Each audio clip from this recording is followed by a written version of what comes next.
Bab 81, Wanita Pilihan Bara. Selepas mengadili Lisa, Alfian kembali ke kamar dengan membawa si kecil Boy dalam gendongannya. Ia baringkan tubuh kecil itu di samping sang mama. Aileen pasti akan sangat bahagia jika terbangun dan mendapati putranya sudah kembali. Alfian memandangi wajah Aileen, membelai puncak kepala dan mencium kening. Mata wanita itu tampak sembab dengan wajah memucat. Ya, ia pasti sangat tertekan. Kondisi suaminya yang dalam keadaan sakit dan juga putranya menghilang pasti menjadi pukulan berat bagi Aileen. Belum lagi ia dalam keadaan hamil muda. Puas memandangi anak dan istrinya, Alfian beranjak menuju lemari. Mengganti pakaiannya dengan setelan piyama.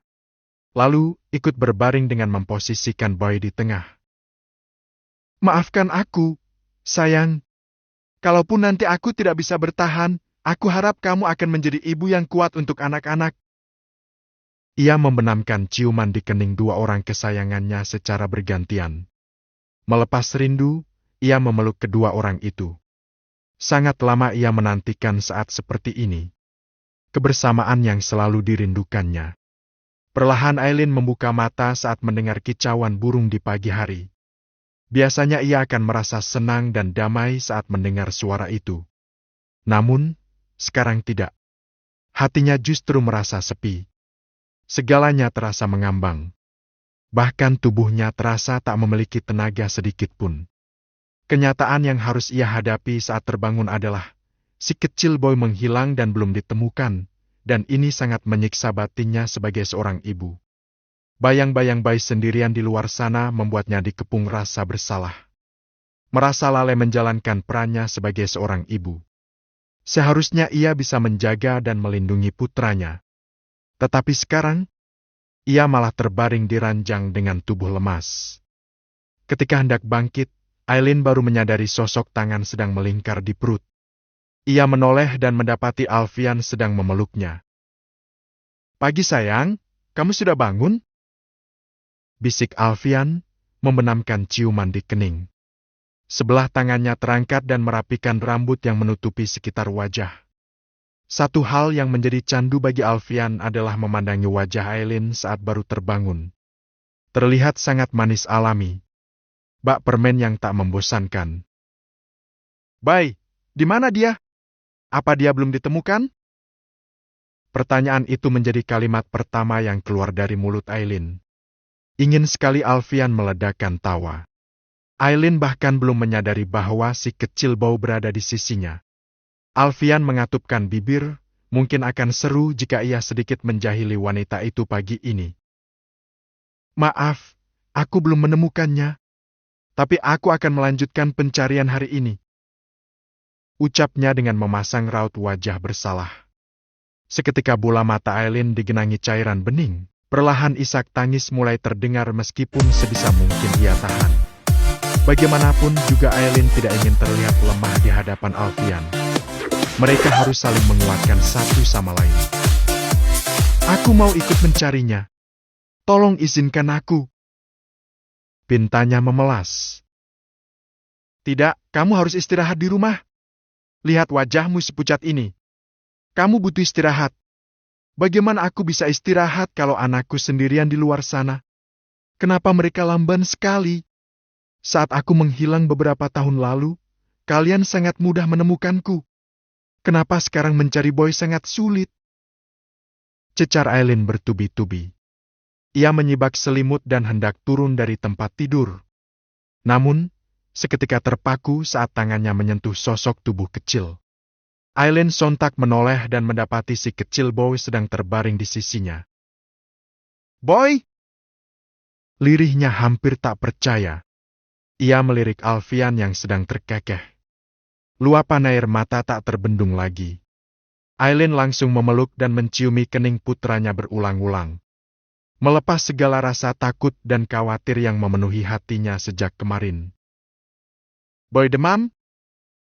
tanya Aileen setelah menemukan suhu tubuh putranya sedikit hangat.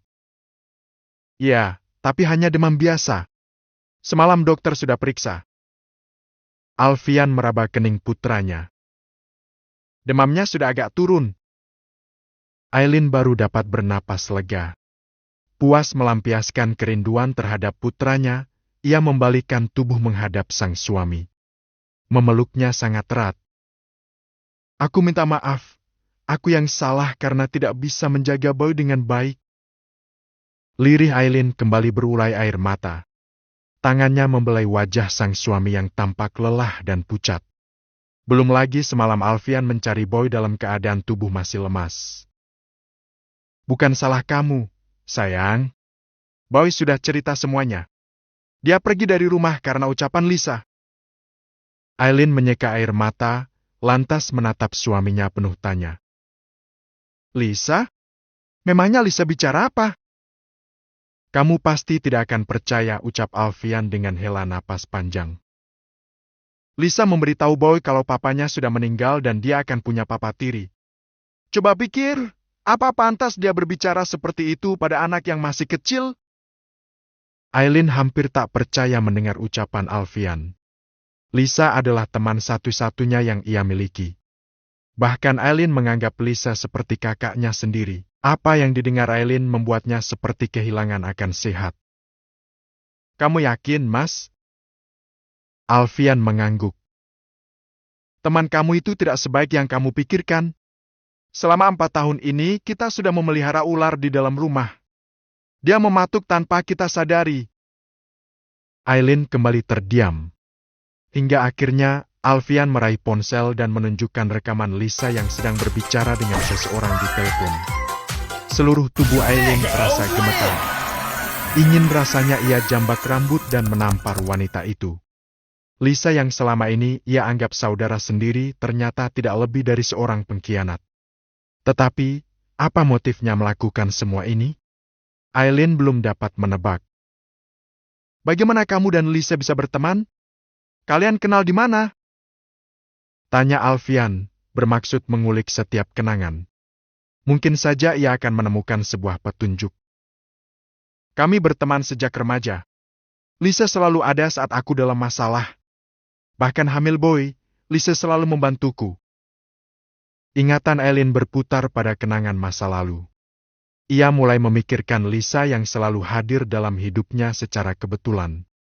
Mulai dari saat bekerja di kafe, Lisa muncul secara tiba-tiba sebagai pelayan baru, dan juga berbagai kebetulan lainnya, termasuk pertemuan di toko pakaian sebelum akhirnya diangkat Alfian untuk bekerja di rumah mereka dengan tawaran gaji yang jauh lebih tinggi. Aku tidak pernah merasa curiga padanya karena dia teman lamaku. Dia pintar menjadi temanmu, padahal sebenarnya dia adalah lawanmu. Ucap Alfian. Apa kamu pernah terlibat masalah dengannya? Sama sekali tidak. Ada kerutan dalam di antara kedua alis tebal Alfian. Melihat raut wajah sang suami, Aileen tidak ingin jika masalah ini mempengaruhi kesehatannya. Sudah, jangan bahas Lisa lagi. Lebih baik sekarang kita fokus untuk diri sendiri. Aku ingin bicara serius. Soal apa? Tanya Alfian. Dr. Vero sudah menjelaskan semuanya padaku. Aku ingin kita berangkat ke Jerman untuk melanjutkan pengobatanmu. Mau kan? Alfian terdiam beberapa saat. Ayo kita berjuang sekali lagi. Kalau bukan untukku, lakukan untuk anak-anak kita. Kamu bilang mau menghabiskan waktu menemaniku menjaga mereka, bukan? Ayo kita berjuang bersama. Kalau aku tidak bisa bertahan, apa kamu akan menikah lagi? Tentu saja. Berani meninggalkanku, maka aku akan menikah lagi. Mungkin kali ini aku akan menikah dengan Tuan Krabs, Tuan Squarepants, atau Patrick. Alfian tertawa kecil. Enak saja. Tidak akan kubiarkan. Kamu hanya milik Alfian Setio Darmawan sampai kapanpun. Bisik Alfian sambil mendekap wanita itu. Mata Gali berotasi ke setiap sudut sebuah tempat hiburan malam. Begitu memasuki ruangan, beberapa wanita berpakaian terbuka langsung mengepung sambil memberikan tawaran menggiurkan untuk semalam. Namun, semua bentuk rayuan itu ditolak Galih mentah-mentah. Ia hanya fokus pada satu meja, di mana Bara sedang menikmati minuman memabukkan di tangan. Sana pergi!